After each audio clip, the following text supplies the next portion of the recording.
ஜெயகாந்தன் சிறுகதைகள். அக்ரஹாரத்து பூனை. வாசிப்பது சந்தீப். எங்கள் ஊர் ரொம்ப அழகான ஊர்.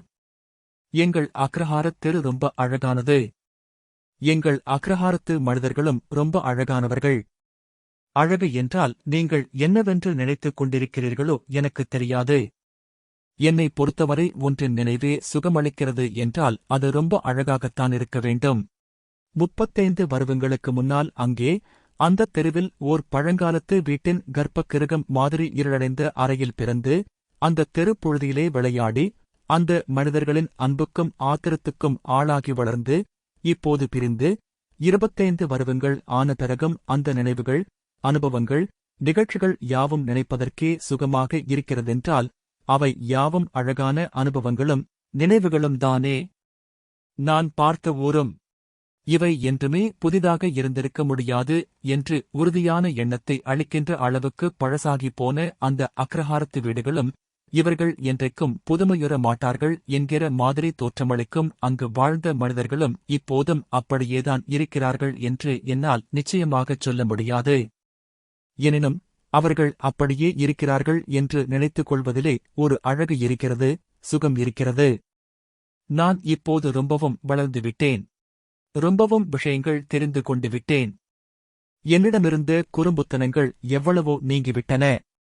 ஆனாலும் கற்பனையாக இத்தனை மைல்களுக்கப்பாலிருந்து அந்த ஊரின் தெருவுக்குள் பிரவேசிக்கும் போது கற்பனையால் தூரத்தை மட்டும்தான் கடக்க முடியுமா? காலத்தையும் கடந்து நான் ஒரு 10 வயது சிறுவனாகவே நுழைகிறேன். அந்த குளத்தங்கரை ஓரமாக நான் வரும்போது எனது பிரசன்னத்தை கொஞ்சம் கூட பொருட்படுத்தாமல் அந்த பெண்கள் குளித்துக் கொண்டிருக்கும்போது குளக்கரைப் படியிலே நான் சற்று உட்கார்ந்து கொள்கிறேன். அங்கு சுகமாக காற்று வரும். குளத்திலே தண்ணீருக்கு மேல் ஓர் அடி உயரத்துக்கு மீன்கள் துள்ளிக் குதிக்கும் கூழாங்கற்களைப் பொறுக்கிக் குளத்துக்குள் எறிந்தவாறு எவ்வளவு காலம் வேண்டுமானாலும் உட்கார்ந்திருக்கலாமே. எங்கெங்கே பறந்து என்ன வாரிக் கட்டிக் கொண்டோம். வெங்கிட்டு, உத்தண்டம், சுந்தரம், தண்டபாணி எல்லாரும் பெண்கள் படித்துரைக்கும் ஆண்கள் படித்துரைக்குமிடையே உள்ள கட்டைச் சுவரின் மீது வரிசையாக வந்து நின்று ஒவ்வொருவராக தொபுக் தொபுக் என்று குதித்த பின்னர் ஈரம் சொட்ட சொட்ட ஒரு ரிப்பன் கோவணத்தை இழுத்து செருகிக் கொண்டு மறுபடியும் சுவரின் மீது ஏறி வந்து வரிசை அமைக்கின்றனர். நான் எப்போதுமே தனி. என்னை அவர்கள் சேர்த்துக் கொள்ள மாட்டார்கள்.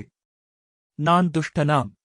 நான் அந்தச் சிறுவர்களுடன் சேராமல் அமைதியாக உட்கார்ந்திருப்பதைப் பார்க்கும் பெரியவர்கள் என்னை உதாரணம் காட்டிப் பேசுவார்கள்.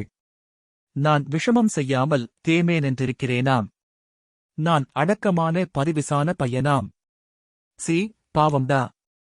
அவனையும் சேர்த்துண்டு விளையாடுங்களேன். போனா போறது, நீ வாடா அம்பி. அவா உன்னை சேர்த்துண்டு விளையாடலேன்னா ஒண்ணும் குறைஞ்சு போயிட மாட்டே. நீ வாடா, நான் உனக்கு பட்சணம் தர்றேன். காப்பிப்பொடி அரைக்கலாம் வரையா? என்றெல்லாம் என் மீது அன்பைச் சொருகின்ற பெரியவர்களின் அரவணைப்பு எனக்கு மனசுக்கு இதமாக வெதுவெது என்றிருக்கும். நான் அவர்களுக்கு காப்பிப் பொடி அரைத்துக் கொடுக்கிறதிலிருந்து சில நேரங்களில் கால் அழுக்கி விடுவது வரை எல்லா காரியங்களும் செய்வேன். என் அம்மா சொன்னால் மட்டும் கேட்க மாட்டேன்.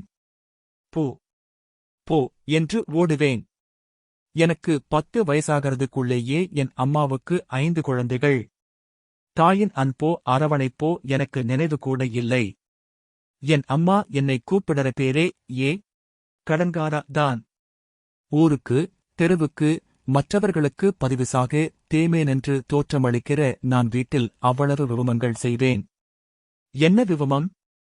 ஏதாவது ஒரு குழந்தை ஓடி வரும்போது தேமேனென்று உட்கார்ந்திருக்கும் நான் தேமேனென்று குறுக்கே காலை நீட்டுவேன்.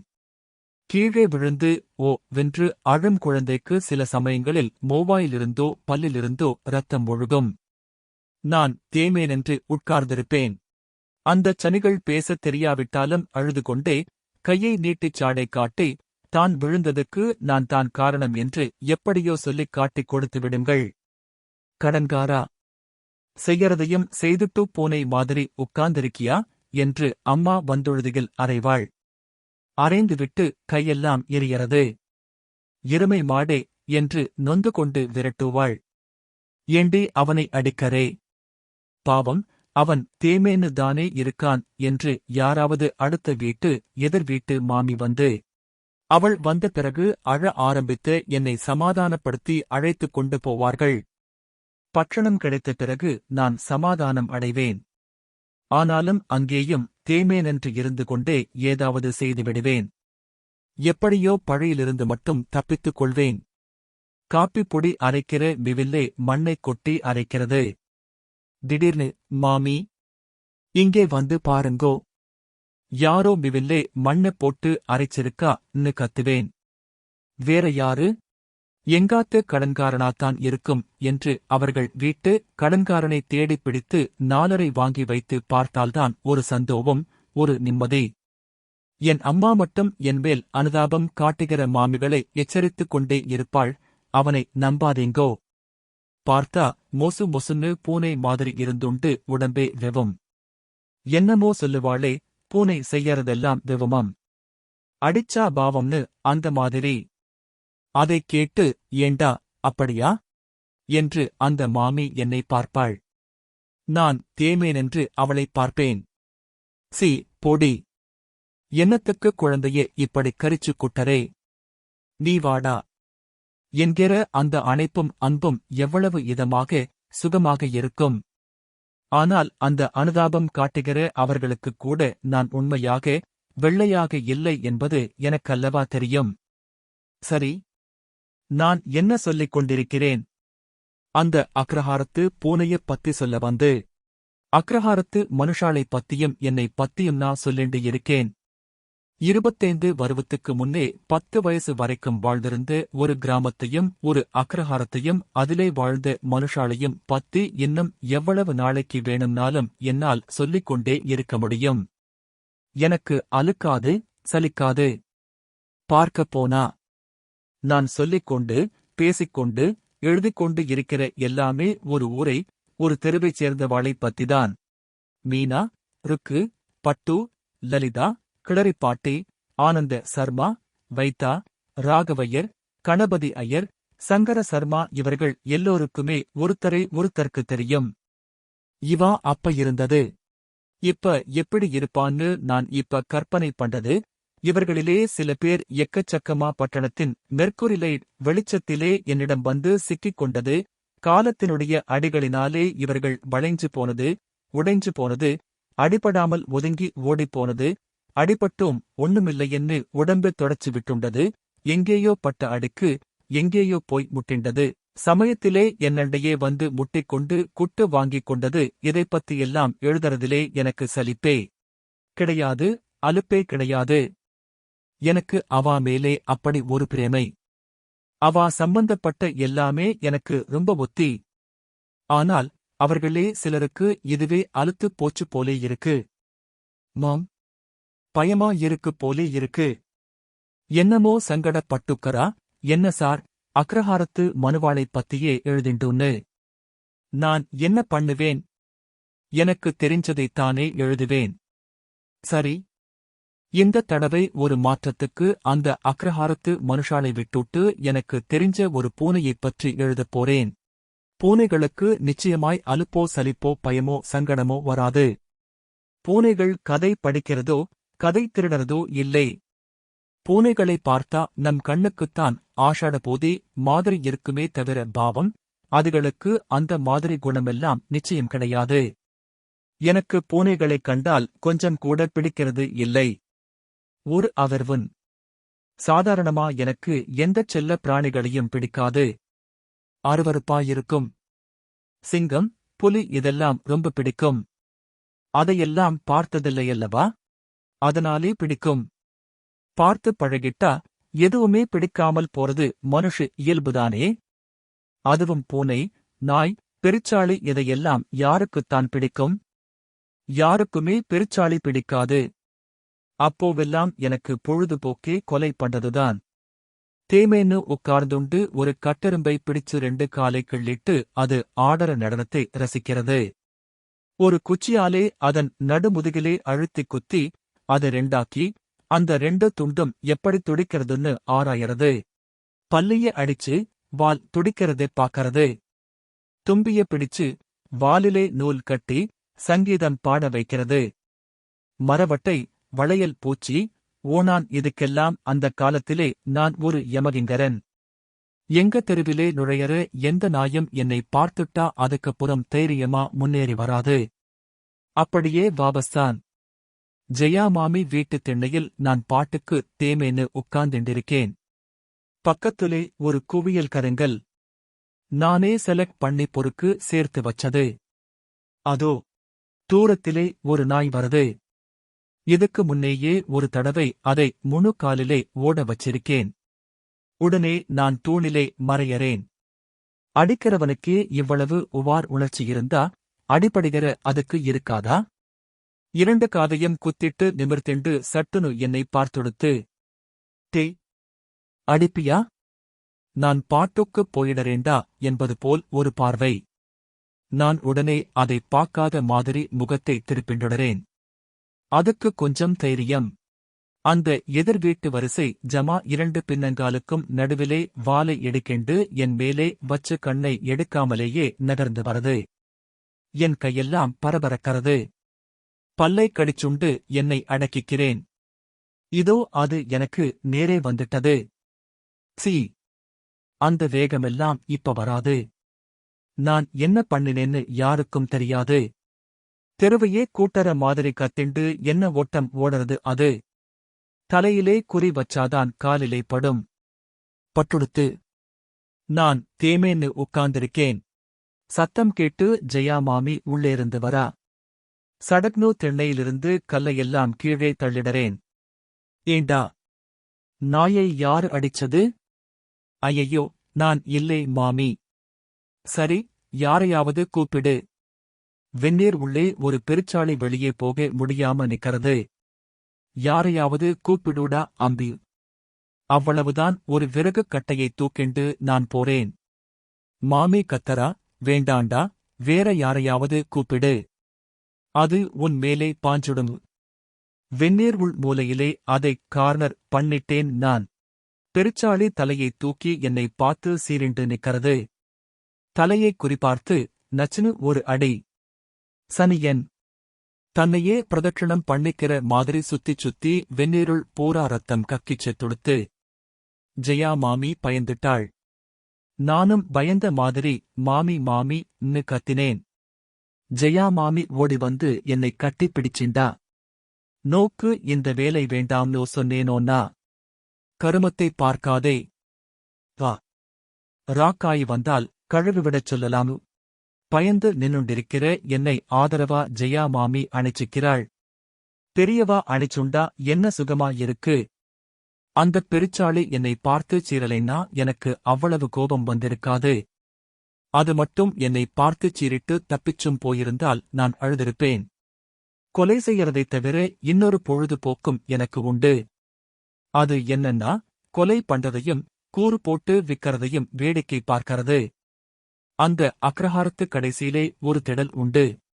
அந்த திடல்லே இருக்கிறவாளெல்லாம் என்னமோ ஒரு பாவை பேசுவா.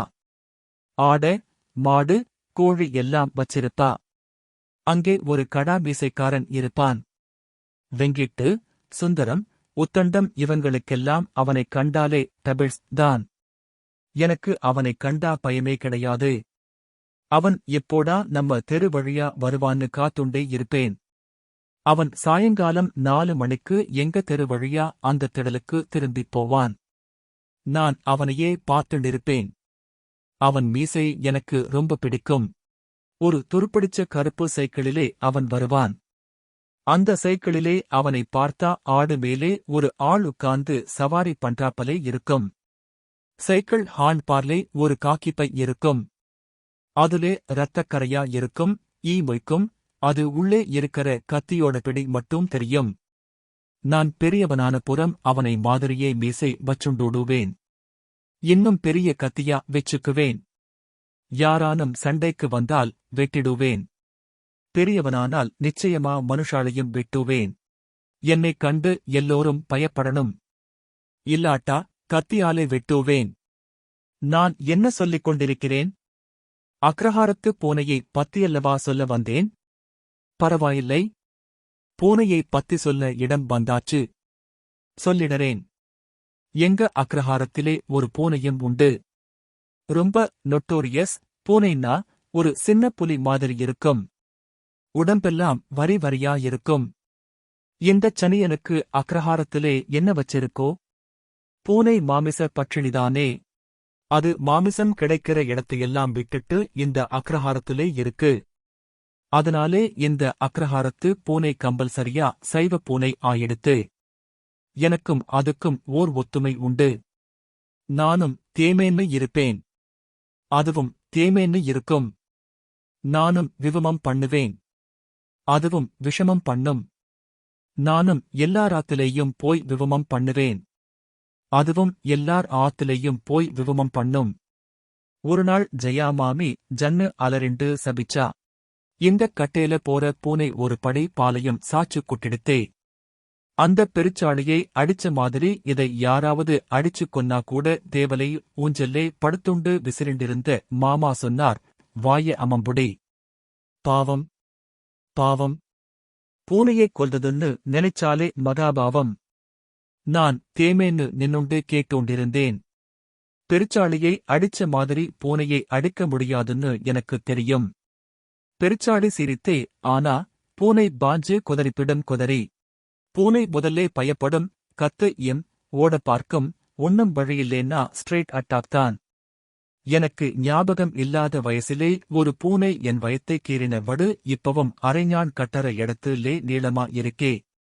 சின்னக் குழந்தையா தவழ்ந்துண்டு இருந்த பருவம். பூனையை பிடிச்சுண்டு சர்க்கஸ் பண்ணி இருக்கேன். எக்கு தப்பா கழுத்தே பிடிச்சுட்டேனாம். சீறிக் கத்திண்டு அது என்னை புரண்டறதாம். நான் ஊன்னு அலறிண்டு அதன் கழுத்தை விடாம நெருக்கறேனாம். அம்மா இப்பவும் சொல்லுவா. அந்த வடு இப்பவும் அடி வயத்திலே இருக்கு. அன்னிக்கு சாயங்காலம் எங்க வீட்டுத் தோட்டத்திலே அந்த பூனையை நான் பார்த்தேன். எங்கு வீட்டுக்கும் அடுத்த வீட்டுக்கும் நடுவே வேலியோரமா போய்க் கொண்டிருந்தது அந்த பூனை. போற போக்கிலே ஒரு தடவை திரும்பிப் பார்த்தது. நானும் பார்த்தேன். முறைச்சு பார்த்தேன். உடனே அதுவும் கொஞ்சம் உஷாராகி நன்னா திரும்பிண்டு என்னையே முறைச்சு பார்த்தது. நான் அது மேலே பாய்கிற மாதிரி குதிச்சு பயம் காண்பிச்சேன். அது பயப்படலே. கொஞ்சம் தரையிலே பம்மி நிமிர்ந்தது, அவ்வளவுதான். இது என்ன பயப்பட மாட்டேங்கிறதேன்னு எனக்குக் கோவம். ஆத்திரத்தோட நானும் முறைக்கிறேன். அலட்சியமா அதுவும் முறைக்கிறது. அது ஒரு மிளனமான சவால் மாதிரியிருந்தது. சிவப்பா வாயைத் திறந்து என்னை பார்த்துண்டே. மியா ன்னு அது கத்தினப்போ அது தன் பாஷையிலே என்னை சவாலுக்கு அழைக்கிற மாதிரியே இருந்தது. அதெல்லாம் பெருச்சாளிக்கிட்டே வெச்சிக்கோ. நம்ம கையிலே நடக்காது. இரு இரு. ஒரு நாளைக்கு உன்னை பிடிச்சு கோணியிலே அடைச்சுத் துவைக்கிற கல்லிலே அடிச்சுக். மியாவ், சும்மா பூச்சு காட்டாதே. முதல்லே என்னை பிடிக்க முடியுமா உன்னாலே? சட்டோன்னு வேலியைத் தாண்டிடத்து. அடுத்தாத்து தோட்டத்திலே நின்னுண்டு வேலி வழியா என்னை பார்த்து முறைக்கிறது. எங்கே போயிடப் போறே? உன்னை பிடிக்கலேன்னா பேரை மாத்தி வெச்சிக்கோனேன் நான். அதுக்கு பதில் சொல்ற மாதிரி ஒரு சின்ன மியாவ், பார்ப்போமா ன்னு அதுக்கு அர்த்தம். இம் பார்க்கலாம் நேன். அன்னிக்கு ராத்திரி பூரா நான் தூங்கலை. அந்த பூனையும் தூங்கலை. ராத்திரி பூரா குடுகுடுன்னு ஓட்டு மேல ஓடறது. இன்னொரு பூனையையும் ஜோடி சேர்த்துண்டு ஒரு ராட்சச குழந்தை அழற மாதிரி ரெண்டும் அலறிண்டு காச்சு மூச்சுன்னு கத்தி ஒன்னு மேலே ஒன்னு பாஞ்சு பிராண்டிண்டு. எங்க வீட்டு ஓட்டுக்கூரை மேல ஒரே ஹதம். எங்கேயோ ஒரு ஓடு வேரே சரிஞ்சு பொத்துனு தரையிலே விழறது. தென்னையிலே படுத்துண்டிருந்த தாத்தா தடியை எடுத்து தரையிலே தட்டி சூசுன்னு விரட்டறார். ரெண்டும் ஒன்னு பின்னாடி ஒன்னு குதிச்சு தெருவிலே குறுக்கா ஓடி ஜெயா மாமி ஆத்துக்கூரையிலே ஏறினதை நிலா வெளிச்சத்திலே நான் நன்னா பார்த்தேன். அடுத்த நாள் அதை வேட்டையாடினதுன்னு தீர்மானம் பண்ணிட்டேன். ஜெயா மாமி ஆத்து வெந்நீருள்ளே ஒரு தட்டு நிறைய பாலை வெச்சேன். ஒரு கதவை மட்டும் திறந்து வெச்சிண்டேன். ஜன்னல் கதவை மூடிட்டேன். மத்தியானம் சாப்பிடக்கூட ஆத்துக்குப் போகாமே காத்துண்டிருந்தேன். கடைசிலே மத்தியானம் 3 மணிக்கு பூனை பெரியவாள் வந்தா. நான் கிணற்றடியிலிருந்து இவ்வளவையும் பார்த்துண்டே இருக்கேன். மெதுவா அடிமேலே அடி வச்சு பூனை மாதிரி போனேன். அவா பின்னம் பக்கம் மட்டும்தான் தெரியறது. ஒரு தட்டு பாலையும் புகுந்து விளாசிண்டிருக்கா. டப்னு கதவை மூடிட்டேன். உள்ளே சிக்கிண்ட உடனே பாலை மறந்துட்டு கதவை பிராண்டறதே. மாமி மாமி, ஹீ வாங்கோ, பெரியவா இங்கே சிக்கிண்டா கத்தரேன். மாமி வந்து பாக்கறா. பூனை உள்ளேயே கத்திண்டிருக்கு. என்னடா, வெந்நீர் உள்ளே பூனையை வெச்சு மூடிட்டா நாம எப்படி உள்ளே போறது? நாம உள்ளே போறச்சே அது வெளியே போயிடாதோ? இப்பத்தான் முதல் கட்டம் முடிஞ்சிருக்கு மாமி. அதிலேயே ஜெயம். நீங்க உள்ளே போங்கோ. கடைசி கட்டத்திலே கூப்பிடறேன். மாமி மனசிலே அந்த பெருச்சாளி வதம் ஞாபகம் வரது போல இருக்கு. அம்பி வேண்டாண்டா. அதை ஒண்ணும் பண்ணிடாதே. ஜன்மத்துக்கும் மகாபாவம் வேண்டாமு. நான் அதைக் கொல்லலை மாமி. கோணியிலே போட்டுக்கொண்டு போய் விரட்டி விட்டுடறேன். ஆமா. விரட்டிட்டு நீ திரும்பி வரதுக்குள்ளே அது இங்கே வந்து நிற்கும். ஜெயா மாமி பரிகாசம் செய்து விட்டு போனாள். நான் மனத்திற்குள்ளே நினைச்சுண்டேன், அதை திரும்பி வராத ஊருக்கு அனுப்பிச்சுட்டுத்தானே வரப்போறேன். அக்ரஹாரத்திலே அன்னிக்கு நான்தான் ஹீரோ. விளையாடும்போது என்னை சேர்த்துக்காத பையன்களெல்லாம் அன்னிக்கு என் பின்னாடி வரான்கள். நான் பூனையை கோணியிலே கட்டிண்டு போறேன். ஹோன்னு கத்திண்டு என் பின்னாடி பையன்களெல்லாம் வரா. எங்கம்மா வாசல்லே வந்து நின்னுண்டு திட்டரா. ஏ கடன்காரா, கட்டேலே போறவனே, அழிஞ்சி போகாதே. பூனை பாவத்தை கொட்டிக்காதே. ஒரு முடி விழுந்தாலும் எடைக்கு எடை தங்கம் தரணும்பா. உங்கப்பா வரட்டும் சொல்லி உன்னை கொன்னு குழியை வெட்டி. அதை நான் காதிலேயே வாங்கிக் கலை. கோணியை தூக்கிண்டு தெருக்கோடியிலே இருக்கிற மண்டபத்திலே போய் உட்கார்ந்துட்டோம் எல்லோரும். கோணியிலேருந்து பூனையை எடுத்து ஒரு கயித்திலே கட்டிப் பிடிச்சுண்டா வேடிக்கை காட்டலாம்டா உத்தண்டம் யோசனை சொல்றான். ஆனால் பூனைக்கு யார் கயிறு கட்டறது? அதெல்லாம் ஒண்ணும் வேண்டாம். அந்த கடா மீசைக்காரன் இப்போ வருவான். அவன் கிட்டே கொடுத்தா போரும். அப்படியே கோணியோட வச்சு ஒரு சதக் ஆட்டம் குளோஸ்.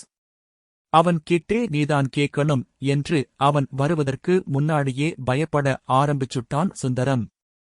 இந்தப் பையன்களை வெச்சிண்டு இந்த காரியம் செய்யறது சரின்னு தோணலை, பயந்துடுவான்கள். டே, நீங்கள்லாம் ஆத்துக்குப் போங்கோ. அவன் வெட்டறதைப் பார்த்து பயப்படுவேள். அப்புறம் உங்கம்மா என்னை வைவா, பையன்களையெல்லாம் விரட்டறேன். அன்னிக்கு அங்கே ஆட்டை நறுக்கினானே, நீ காட்டினியே. நான் பயந்தேனா? நான் இருக்கேண்டா. ஆனா ஒண்ணு, இந்த விஷயத்தை யாரும் ஆத்திலே போய் சொல்லப்படாது.